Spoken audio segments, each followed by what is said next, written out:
Hi, it's another episode of the Multicultural Business Forum interviews with Douwlene Burdett from Healthy Business Training Academy.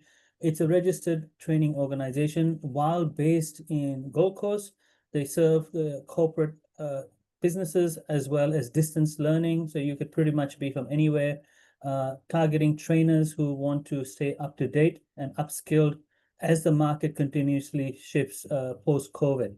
So, Douwlene, I met you at the Logan Expo yesterday. It was a pleasure, and I really enjoyed your story. And thank you for sharing it today. Thank you, Shaukat. I appreciate you giving me the opportunity to tell my story. So my name is Douwlene Burdett. As you said, I'm the CEO Director of Healthy Business Training Academy. We are a registered training organization offering qualifications in both training and assessment, leadership and management, quality auditing, and various skill sets as well. We predominantly support distance learners as well as corporate clients for on-site training to support them in obtaining trainers and assessors. The RTO itself has been in operation for 20 years. I purchased the RTO around 2 years ago. I started my vet journey back in 2014 when I undertook my TAE. Coming from South Africa, I did my Diploma of Business through TAFE, and then I felt a real desire to study more, learn more, and really uplift the sector in education. I've always been passionate about education, particularly with adults. Not so much kids, but I've always wanted to go into adult education, and I saw this as a pathway. So in 2014, I did my TAE, my Certificate 4 in Training and Assessment. I then became a trainer and assessor. I started working in delivering the TAE, the Certificate 4 in Training and Assessing. I started in resource development, and I then progressed from there, contracting and consulting to various RTOs. In 2018, I started with HBTA as a contract trainer and assessor. I then took on a role more in operations, and I was then asked to be the training manager. And then when the CEO or the owner retired, she put the RTO on the market, and I decided to buy it because I thought, well, it's what I'm doing every day anyway. So let me continue the legacy of what we are building. And you'll be the right person because it's clearly a natural progression. You know, Yes. there's very little onboarding, I'm guessing, when you took over. No, there was pretty much no onboarding because it's what I was doing anyway. The difference being your mindset changes from looking at it from operations, train, run, assess, and so forth to now having that full-on ownership and management mindset. So there's a lot more responsibility. There's a lot more of that different thinking that comes into play, which wasn't there before. So it's been a massive learning curve. It's been a challenge. But do you know what? What's life without challenges? We have to learn. It's what makes us grow. And yeah, I do love learning. And particularly in this industry, Shaukat, the vet sector is an industry that is forever changing. There's so much to know. So you can never know it all. It's pretty much impossible to know everything that needs to be known. So yeah, it's a good industry to be in to keep your mind constantly busy and active. That's for sure. So, you also mentioned, because you're underselling yourself a little bit, you come from a change management background. So strategically, a lot of business, I mean, training is important. You need to upskill trainers to keep abreast, but you also have this operational strategic lens of the importance of investing in training. And for a lot of businesses, they see it as an expense. Yes. Can you talk a little bit Well, about the importance of seeing it as an investment? Why? for one thing, retention. You want to retain, if you have a good workforce, you want to retain them. And the only way you can retain them is by keeping them current, upskilling them, and ensuring that they actually have buy-in into your organization. You want them to be the best that they can be because they are the face of your company. They are the face of your business, particularly if you look at trainers and assessors. And I'll just use that as an example. They are the ones who are engaging with your students. They are the one who are engaging with industry. If they are not current and know the ins and outs of the industry, of the business and so forth, they're going to, they're not going to give that service that you want to do. And if they're not feeling valued for one thing, they will leave. Shaukat, we are living, there is that cost of living crisis as well, which we are under, and a lot of RTOs and a lot of organizations say, well, why must I invest in my people? Things are tight, money's tight, we just can't, cash flow isn't there and so forth. But you lose by not investing in your people. If people feel valued and they feel that you have an interest in them as an individual, they will want to stay. They won't want to change jobs just for a better income, because a lot of times money isn't everything. You need that job satisfaction. We spend so much time working within our roles, and working with others, that to be in an environment where you are not happy, the money can't make up for that.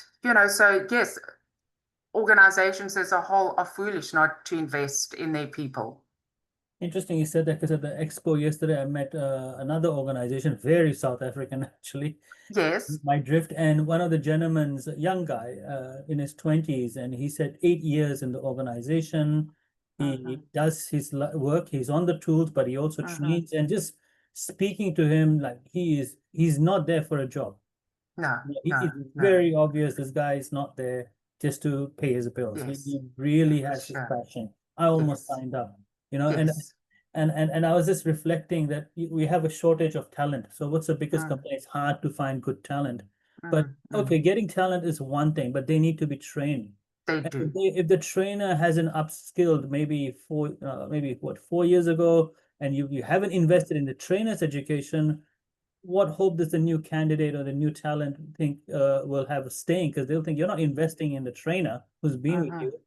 Clearly, training is not important to you. So why am I here and how long am I here? Maybe you're a stepping stone. So am I thinking Yes. right? Am I wrong Yes. in thinking? So basically, you're thinking right on not upskilling your trainers. From a registered training organization perspective, yes, your trainers need constant professional development. You want them to be the best that they can be at all times. You want to invest in them, so like with I'll use the TAE, the Certificate for Training and Assessment, as an example. The new qualification came out, and it's not a requirement for anybody to upgrade their qualification. But we've had some RTOs who have actually taken their trainers through the upgrade purely from a professional development point of view, because we have a 5-day workshop which we run, and in that 5-day workshop, it's about that collaboration. The trainers have to be there in person. They have to connect with one another, and we kind of bring up their knowledge, as to current practices, particularly with the new standards changing, and it also bridges the divide between compliance requirements and the trainers' day-to-day roles, because there's always a bit of a headbanging there, because trainers don't understand the compliance requirements which an RTO has to follow, and compliance are going, well, you have to do this because it's a requirement, and the trainers are going, but I don't want to check that box, I don't want to sign that form, why are you giving me so much extra stuff? So this is a really good, the workshop is wonderful because it just brings up that gap, in the knowledge, and you find more cohesion takes place. From, Go ahead. yes, sorry, no, I was just going to say, from people who are on the tools at the moment who are looking to change careers. So we work with quite a few construction RTOs in particular. And what's happening now is they are finding the subject matter experts in their specific trade, because there is such a shortage of trades trainers. There's a shortage of trades people in the country. And there's a shortage of trainers. So what's happening now is the RTO themselves are finding the people that they want to work for them. And they are taking them on as a trainer, working under supervision. We are taking them through the TAE, the Certificate for Training and Assessment. And it's a win-win for everybody, because the student is learning on the job as they're undertaking the Cert 4. And the RTO itself has somebody who really knows their industry and who are clearly passionate about wanting to pass on their knowledge, because else they wouldn't have entered that industry anyway. So what I've understood, because I was going to interrupt you, but then you answered it. So Yes. I may have staff who are kind of tired with the tools. It's been a while. They're getting sore. They want personal development, and instead of losing them, this talent, perhaps I can offer them to become a trainer. Yes. And so they don't know how to be a Yes. trainer. They don't know. For Maybe they sure. have helped their buddies and all that, but that's not really training. It may be on-site mentoring. But now we want them to be a fully professional trainer following a proper framework. Yes. And so now Yes. maybe I can go to my tradie, Jessica or Sam, and say, look, how about you do 60% on the tools, 40% training, and just address the catch-22. I need more staff, but I don't have a trainer, or my trainers are already busy, and I also want to keep my staff. How do I develop them into a training leadership capacity? Is that what are your Yes, it is. It is. It's more so though, if you think about, you look at a tradesperson and they in the workshop, they're on the tools, they're getting a bit older, they're getting tired, they're going, "Do you know what, this is just enough. My body can't take it anymore. But I don't want to lose what I'm doing. I still want to keep working."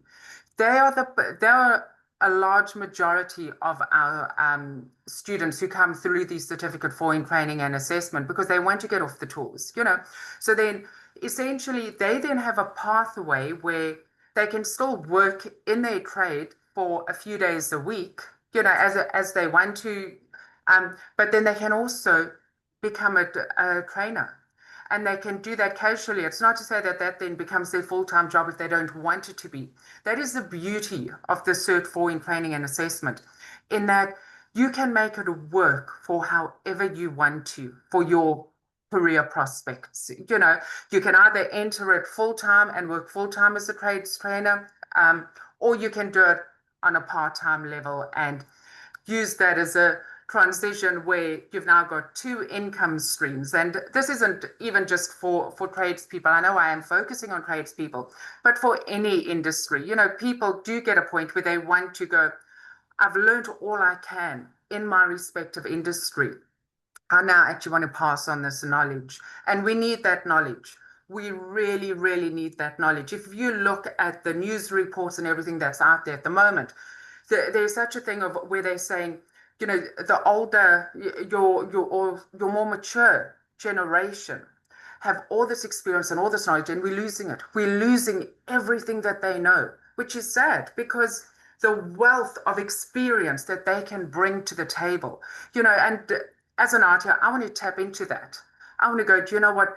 Let's upskill you. Let's get you that TAE so that you can do something else, you know, and really help the next generation of people to understand." Because what I tell my students as well, and this is really important, as a trainer, your first role is mentoring. You are there as the subject matter expert, no matter what industry it is that you are training and assessing in. People are coming to you, they're looking to you to guide them on their next steps in their life. And it is the most rewarding role that you can possibly have. You know, to see how people grow and how they uplift, it's phenomenal. And I cannot recommend the qualification highly enough. So can I ask you, what's the oldest aged workforce member you've seen who's done training as a official trainer? Do you know what? I have had students in their 70s I'm do the glad you said Cert that. 4. I'm Yes, so glad you said that because of the cost of the yes, living crisis. mm, I mean, we see videos like site inspections and yes, you know, the building quality isn't any. I mean, hmm, we're talking about trade, but it reflects in yes, every industry. The quality yes, that Australia was built upon, mm, and I've mm, been here 40 years, doesn't seem to be there anymore. yes, And there's yes, only so much you can earn on your pension. There's only so much mm, gardening you mm, can do, mm, and you mm, get bored. And hmm, so you're saying 60-year-olds retirees could be part-time trainers, maybe earn some yes, extra dollars, and these companies can yes. tap into their former employees potentially For who've sure. retired. Absolutely. Absolutely. And, you know, that is such a good point, Shaukat, because tap into them. They have the knowledge, they have the experience. Just because they retired doesn't mean that they don't want to be doing anything. You know, this way it's a win-win for everybody because they've got the experience, they've got the knowledge. You know, let's use it. Let's bring it in. And and draw on their experience as trainers and And assessors. can I be sexist for a moment because we're talking about Yes. trade? So most of these guys are men, and usually Mm-hmm. it's a missus as well, a female, Mm-hmm. more often than not. And they're probably thinking, "Get out of the house. I'm sick of you seeing in the garden, and go put Big your time. skills to stop Yes, fiddling around the house and fixing things up. for Just get out sure. there and get out of my house." And so And, exactly that gives them a purpose of life. It makes them feel more appreciated. yes, The yes. missus in the traditional Mhm. family gets to have Yes, that space as well. for Uh, sure. Yes, and it'll it's a save money, their yeah. marriage. Who knows? It could save. It saves the marriage sometimes. For sure. And now their Yes. grandkids look up to them, even their children. All pops off Mm, doing is mm, sitting around. Well, actually, no, I am yes. working. I'm actually Mm, transferring knowledge to the next generation. mm-hmm, mm-hmm. It builds society. It's not, Yeah, it I'm thinking does. it's not just Yes, about money, it actually builds society. for Can we just, sure. because you mentioned, I know we spoke heavily on trade, but okay, let's say I've done my business degree 20 years ago, Mm-hmm, and I'm a leader. mm-hmm. And clearly I'm watching videos on and keep going to networking meetings. But what can I, as a leader, whether I'm in operations or finance or the CEO of a small to medium enterprise, how would training and certification help me now since I already have a degree? Spent 3 years on a degree. What value is Yes, there for yes. me? Okay. Well, to be a trainer and assessor for TAFE or another privately registered training organization, legislation dictates that you have to have your certificate 4 in training and assessment. So you can show your industry currency by the fact that you have that degree and you have all of this experience. So, as a trainer, you have to show your vocational competency against each unit of competency in which you're doing. So, remember, vocational competency is quite different to higher education and degrees, but you do, as I say, legislation states that you have to have your certificate 4 as well as industry currency. And let's say as a leader, I don't want to be, maybe I want to be a trainer, but maybe is there any other courses HBTA provides, maybe leadership and organizational development? Could you talk a little bit about that? Or Yes, yes. just So we do the Diploma of Leadership and Management. We also do the Diploma of Quality Auditing, as well as the lead auditor skill set and the compliance skill set. Now, these are becoming more and more popular in industry, particularly if you look at the workplace. We work in so much compliance. We are so legislative driven. And a lot of people don't understand the role that compliance plays and what they actually need to follow. I've got a student currently who's undertaking the Diploma of Quality Auditing, and he's a project manager for a large university. And in his one unit with compliance, he's mapped out every single legislative requirement that they have to follow. And I was chatting to him the other evening, and he was going, Douwlene, I had no idea. He said, I knew that there's a lot of legislation, but when I started putting it all together, I actually realized how much. And he has sent me reams and reams of spreadsheets showing the legislation which they have to follow. So I think in so many industries, it's quite eye-opening when you sit back and you go, this is the legislation I actually have to follow, but yeah, it is an eye-opening experience, and I think a lot of industries would benefit from their workforce understanding the compliance around that. From a leadership perspective, we do accredited training against the Diploma of Leadership and Management, but we also develop non-accredited leadership programs dependent on the need of the organization. And leaders need to have self-awareness. To be able to manage their workforce properly, they need to be aware of their leadership style and how to, switch between transactional and transformative leadership at the end of the day. There's a place for both within a leadership role, but they need to be aware of that. They need to be aware of their team. They need to understand where their team are coming from. At the end of the day, we're dealing with humans here. Everybody's different. Everybody's coming with their own journey. So it's about understanding who is the right fit in that position for that team. How can we make this work? And so leadership training is incredibly important, and that is something that I do like to focus on. The same with change management in our workforce. Never mind the vet sector, but work in general, our whole just life in general change. You look at AI coming into play, you look at how organizations have to change everything that they're doing.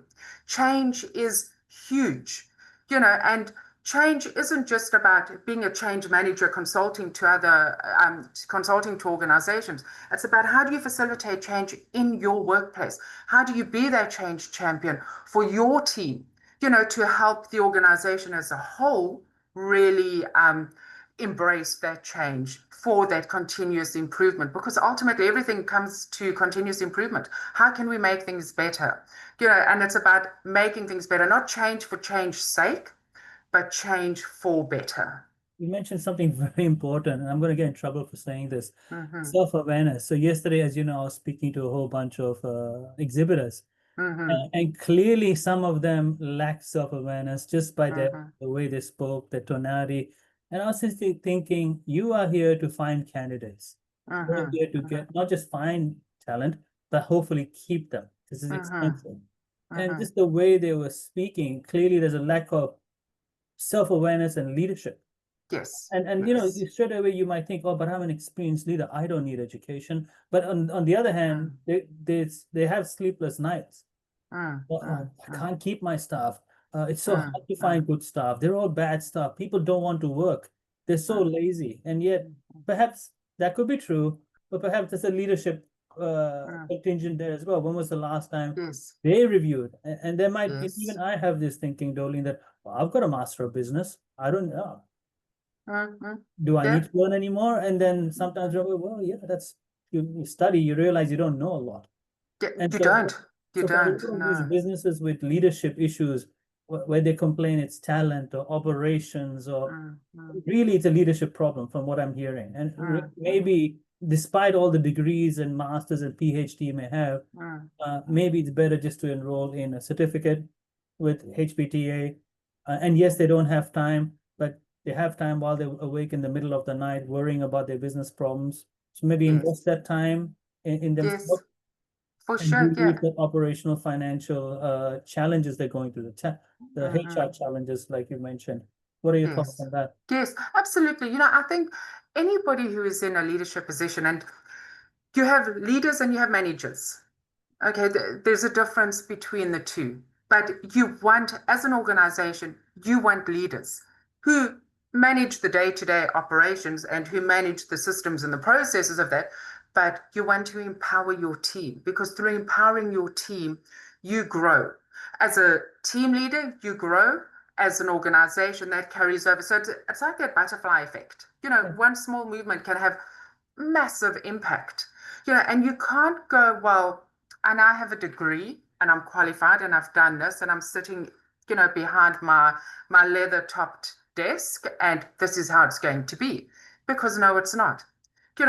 That's not how it works. And there's nothing worse than somebody who is in a leadership position who has a closed door and where people cannot come and speak to them.